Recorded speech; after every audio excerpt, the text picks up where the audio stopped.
Coming up on The Potter's Touch. God said life is calling you out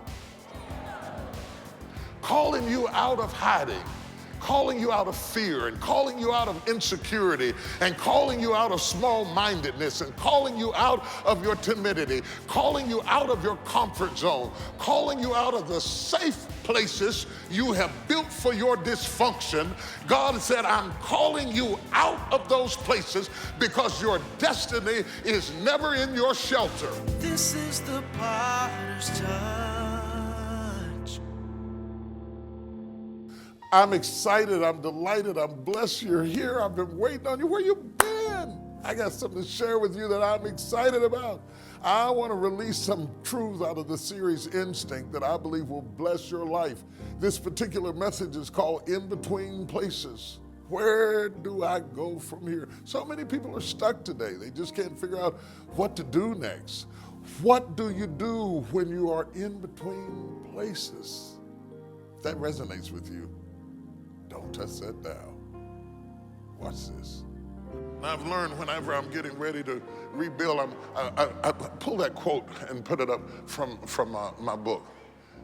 When I have an instinctive idea, it will die in the crib if I don't bring a team around it that has similar instincts to increase, but diverse perspectives of influence and contribution. Your ideas will die in the crib if you don't build a team around it who has a similar instinct to increase, even though they have diverse perspectives. Crib death. Crib death, because I had the wrong nannies. I had the wrong nannies. I had the wrong midwives. Surrounding myself with people who do not have the instincts to collaborate on your new surge of life. And so what I'm saying to you is that when you have an instinct to do whatever it is you're going to do, you need to build a team around you who has similar instincts but different talents. Most people encircle themselves with a team of people who are just like them. We all get together, but when you're gonna build, and I want you to write this down, a team for the task. A team for the task. You want to build a team for the task. Wherever your instincts are about to take you, you need some midwives around you to birth that new dimension of where you're going, who can contribute different talents to what you instinctively sense the second half of your life or the second half of your career or the second moment in your life needs to look like. You get the idea in your instincts and you protect the idea by the team you put around it.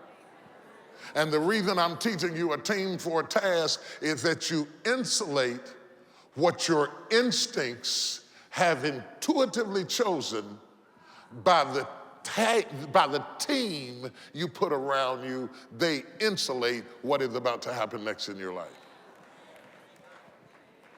That one point is worth coming here this morning, okay? Because the reason your ideas keep dying, it may not mean that they're not good. It may be that you've got the wrong midwives. When I think about midwives, I think about Moses. And when you think about Moses, you think about interesting things. There was a point that Moses had no name. He was just the baby. He was just a baby. He didn't have a name. If you think about it, you think about his life for a minute. Moses didn't have a name until another woman got him.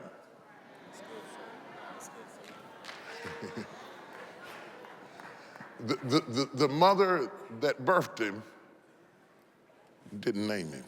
Look, put up Exodus 2. Let's take a look at this. Y'all with me this morning? Yeah. And there went a man of the house of Levi and took to wife a daughter of Levi, verse 2. And the woman conceived, we got a man and a woman. We know where they come from, but we don't have any names. And the woman conceived and bare a son, and when she saw him that he was a goodly child, she hid him 3 months. We don't have a name. He has no identity. He has no identity. He's just a child hidden. And everything you start and every instinct you have and every idea you have is like Moses. It starts out no name, no brand, no respect, nothing. Moses has no identity. He has no influence. And he has no inspirational purpose. He has no name. He has no identity, no influence, and no inspiration. He just exists. Could that be you? You just exist. No inspiration, no influence. Influence is leadership. Leadership is influence. Influence is leadership. I'm in control of nothing. I got no inspiration and I got no identity. You got to realize that Moses lives for 3 months hidden in the house. And when I thought about it, the Lord sent me to ask you, what's hidden in your house? Instincts are babies hidden in your house that don't have names yet. Inclinations, drawings, pullings, wooings, half-born concepts hidden in your house that you haven't formalized, that you haven't empowered, that you haven't given a name yet. Isn't it funny how sometimes you have an idea or an instinct for something that it's going to take somebody else to name? You have the creativity to birth it, but you may not have the insight to name it, empower it, and nurture it, take it to the next level. Everything you start doesn't mean you finish. But how will it ever be named or funded or discovered if it's not exposed? You may be, I'm telling you, you're hiding your own deliverer. Moses' mother was hiding her own deliverer. She was hiding the very one she'd been praying for. She'd been praying, God, send a deliverer to set me free, and hiding the deliverer God had sent. I'm wondering, what are you sitting on? What are you holding? What's inside of you that you've been praying on? Lord, I need some resources. I need you to open up a door. I'm backed up in a corner. I'm shoved against the wall. And I'm wondering if you're hiding your answer in your house. Because most of the time that people prayed for things, God didn't send outside things. He just exposed what was already in the house. Oh God, that's so good. He exposed a handful of meal that was already in the house. Samson was getting ready to fight the Philistines. He said, use that jawbone of an ass that's right by your feet. You understand what I'm talking about? One woman is about to sell her son. She's in so much debt. And he says, use the pot of oil that's in your house. And instincts is about rediscovering what's in you. Listen, you spent all of your life appreciating what was in other people. Looking at other people and saying, oh, that's so wonderful. Look what he's got. Look what she's got. And even helping other people to birth their dreams and accomplish what they got. But you will never enjoy the life that Christ came to give you until you discover what is in your house. What do you have? I'm tired of you being a cheerleader for everybody else's accomplishment while you fail to value and appreciate what God has put in your house. Oh my God, I don't know who I'm talking to, but I feel like I'm talking to somebody. Touch 3 people, say it's in the house, it's in the house, it's in the house. It's in the house. It's in the house. It's in the house. It's in the house. It's in the house. It's in the house. And sometimes you have things inside of you and they are in the house and they are hidden from view. And how do you expect people to empower what you will not expose? If you've got the instinct, if you've got the inclination, how do you expect somebody to value it enough, to invest in it enough, to get behind it enough if you won't expose what you got? And in order to expose what you got to believe in what he put down inside of you. I'm talking to somebody, it's in your house. Touch your neighbor and ask him, do you have the instinct? Do you have the instinct? While I'm talking about Moses, I want to say a little bit more about Moses' name means drawn out. That's what Moses means. Moses' name means drawn out. It means drawn out. He didn't get his name until Pharaoh's daughter is bathing down at the riverbank and she looks in and sees the baby Moses floating in a little bamboo ark that was made to float him down the Nile, because when his mother got him out of the house, she put him in an ark and floated him down the river, and Pharaoh's daughter was bathing in the river and she looked out and saw the ark and said, bring the baby to me, and they drew him out of the water and said, I'll call his name Moses because he's drawn out. But I think it's such a play on terms, because Moses' name means drawn out, but he was drawn out of the womb and then drawn out of the water and then drawn out of the palace and then drawn out of the wilderness. And I began to realize that life is a series of being drawn out, being drawn out, being drawn out. And I don't know if this makes any sense to you or not, but God said life is calling you out. Calling you out of hiding, calling you out of fear, and calling you out of insecurity, and calling you out of small-mindedness, and calling you out of your timidity, calling you out of your comfort zone, calling you out of the safe places you have built for your dysfunction. God said, I'm calling you out of those places because your destiny is never in your shelter. Still to come on The Potter's Touch. Tell your neighbor, I got the instincts, I got the instincts, I got the instinct. I don't have the house, but I got the instincts. I don't have the job, but I got the instincts. I don't have the money, but I got the instincts. I haven't met the woman, but I got the instincts. I haven't married the man, but I got the instincts. I got the instincts. I may not be pregnant, but I got the instincts. I got the instincts to be what you cannot see. It's in me before it falls out of me. It's in me before it falls out of me. Megafest 2015 is more than a festival. It's an experience. This is Megafest. From August 19th to the 23rd, Megafest is taking over Dallas, an extravaganza for the whole family. And 100% pure fun. There is something for everyone. Visit mega-fest.com to find event updates and to make reservations. This experience is one you don't want to miss. Your destiny is never in your shelter. A shelter is always for a season.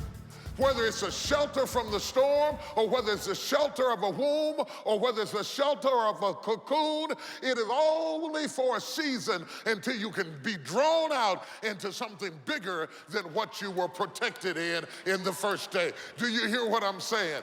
Moses was protected in the womb until he was drawn out into something bigger, which was the house. He was protected in the house for 3 months, and then he was taken from the smaller thing into the bigger thing. He was drawn from the house into the river. Then he was drawn from the river into the palace. Y'all don't hear what I'm saying. He's drawn from the palace into the wilderness. And I'm telling you, in between every struggle, every torturous, barbaric, hideous thing you have ever been through, God is not trying to kill you. He's trying to draw out what he placed inside of you.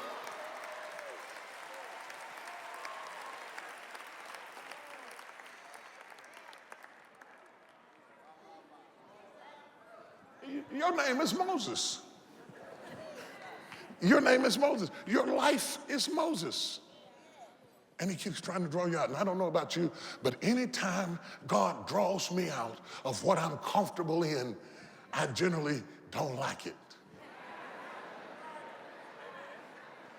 I generally don't like it.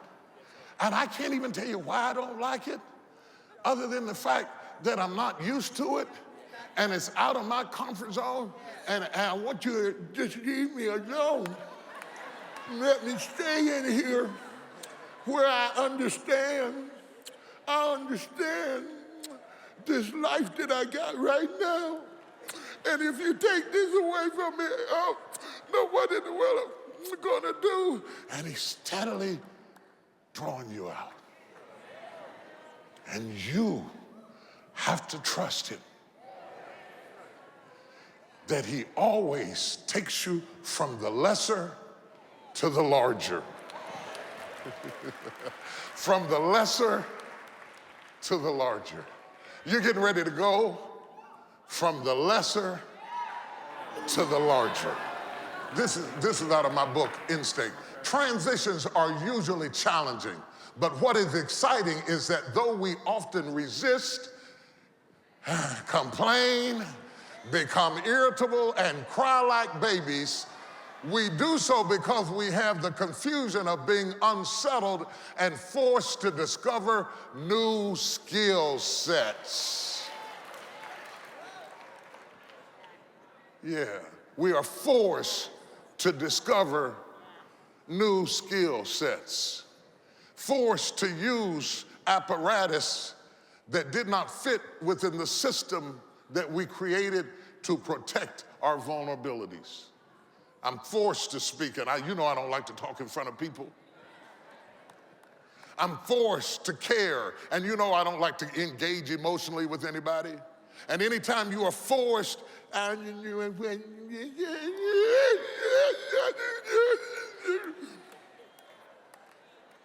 but if you're gonna follow your instincts, you gotta be ready to cry. Because the sound of birthing is always the sound of crying. You will know the baby is alive when you hear him cry. He cries because he is now converting from one system of sustenance to the next, and in between every system of sustenance, there will be sorrow. He will weep when you cut the cord. He will weep when you take the bottle. Anytime your sustenance source changes, there's always weeping. I'm headed somewhere. So somebody in this room, instinctively I share with you, God's not killing you, he's weaning you.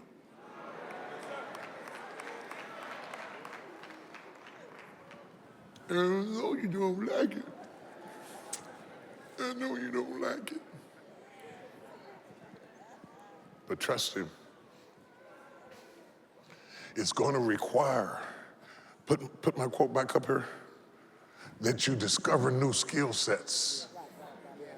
It's going to require that you incubate for a while and develop what's inside of you so that you can discover what you got. Moses could have never become a great leader as long as he was hidden in his mama's house. He had to discover new skill sets by going through new challenges and situations. In fact, he had to spend 40 years in the wilderness discovering new skill sets, finding out who am I outside of what they taught me. Do you know how much courage it takes to change? To the courage it takes to give up the way in which you protect yourself. To take the bottle away from a baby, do you know how bad that night is gonna go? But you will never discover your underutilized skill sets in comfort. Your skills, your instinctive skills are developed in all kinds of crazy stuff. For example, okay, so God incubates the deliverer of the children of Israel. He incubates him in the house of Pharaoh. Let's take a moment and talk about the children of Israel. God takes Jacob and Joseph and their kids and cousins down to Egypt, 70 people, and puts them in Egypt to incubate a family into a nation. He uses slavery to hatch a nation. Whenever something goes in and it is being hatched, it will always be bigger when it comes out. They went in 70 people or so. They came out, some people say as high as 2 million came marching out after they had been incubated. What comes out is always bigger than what came in. So if you know that's true about life, and you know that's true about babies, and you know that's true about the children of Israel, and you know it's true about Moses, because what came out in Moses was much bigger than who he was when he started. He was born a slave. He was born a slave, and yet when he comes out of it, he comes out of it a conqueror and a leader. If you know that's true about all of them, then what are you thinking about you? What are you thinking about you? Do you realize that what's coming out is bigger than what went in? My God, that makes my teeth quiver in my jaws when I think about me being on the verge of something awesome. If I can just survive the incubation of going from this to that, then I'll find out who I was created to be. Take a look at this. I want to go to my video. You got a cocoon. And the struggle in the cocoon is I got to get into the highest and best expression of myself. If you could hear the worm in the cocoon and say, you know, I've been crawling around here, but I think there's something else inside of me. And when this process is over, I'm coming out with my wings. I was the only worm crawling around on the ground singing, I believe I can fly. Couldn't understand why I kept thinking about it every night and day, all in my head and in my thoughts. You know what what have you been thinking about every night and day that's so opposite of your situation and circumstance and looks totally ridiculous? I've been incubated by adversity. I've been incubated by adversity. I've had to grow. I've been growing in my groaning. I've been growing in my groaning. Can I tell you, I've been growing in my groaning. I've grown in my groaning, in my adversity. They said about Israel, it was good for us that we've been afflicted. It says the more they afflicted them, the more they grew. I've been growing in my groaning. That's what's going to break me out of the cocoon, because I'm too big to live in this little sack you have me in. My thoughts are too big to be locked up in this same little sack that you have me in. I know there's something else in me. I know I'm crawling on the ground, but I can't help, even though my body's on the ground, my mind's in the air. I believe I can fly. I got the instincts before I get the wings.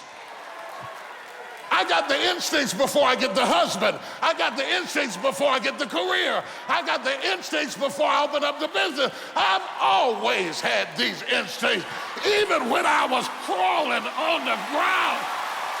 I haven't met the woman, but I got the instincts. I haven't married the man, but I got the instincts. I got the instincts. I may not be pregnant, but I got the instincts. I got the instincts to be what you cannot see. It's in me before it falls out of me. It's in me before it falls out of me. It's in me before it falls out of me. Out of your belly. I got to stop there. It's been a real joy to just begin to discuss with you what I believe is really eating at the craw of so many people who feel like I'm in between places. I'm in this nebulous, indescript, indefinable place in life, and it creates such loneliness because you feel like nobody knows where I am. I get it. I get it. We all get to a place where there's nothing else to learn and nothing left to gain, and we feel stuck, and we need to go to the next place, and we don't know how to get there. That's one of the reasons I'm doing my International Pastors and Leadership Conference, because I want to get people moving into the next level, the next realm, the next place, the next challenge that God has for them. You ought to really think about it. I know you don't normally go to conferences, but you ought to break your normal. Come on and meet me April 30th through May the 2nd in Orlando, Florida, and come expecting to move forward. It's for global thinkers. Are you on? Before I die in a cage, I want to run in the wild. To understand what it is to be a pastor. They can hear the life-changing message that and the education. You're frustrated about something that's just an incubator to take you to the next dimension. Now we're going to grow and go to global missions. No more limits, no more boundaries. To register for this international gathering, visit pastorsandleaders.org or call 1-800-BISHOP2. Religion always gazes at where it last saw God, but relationship moves beyond history to destiny. Bringing resurrection power to your stagnant situation. Purpose in motion. God only asks you to pray to bring you into agreement. He doesn't ask you to pray so that he can get information. What do you know that heaven is unaware of? For your gift of any size, you will receive the God Has Moved On CD from the Purpose in Motion series. And for your gift of $75 or more, you will receive the Purpose in Motion 3 DVD set. It's not just that you have a testimony, you are a testimony. Anybody been through what you've been through and you still alive to tell it? However, for your gift of $160 or more, you'll receive the Purpose in Motion series on DVD, large print Bible, and an everyday reminder of God's faithfulness. It's time to move forward. Put your purpose in motion. New concepts and new ideas are coming out of you. You're going to be able to live and love and laugh and build and stretch forth out of this in-between place where you've been stuck. You got wings. You still got wings. I know you had to fight yourself through a lot of stuff. It was nothing but a cocoon. It was just a gym where he strengthened you. So you, in this season of your life, this is your flying time. This is the potter's time.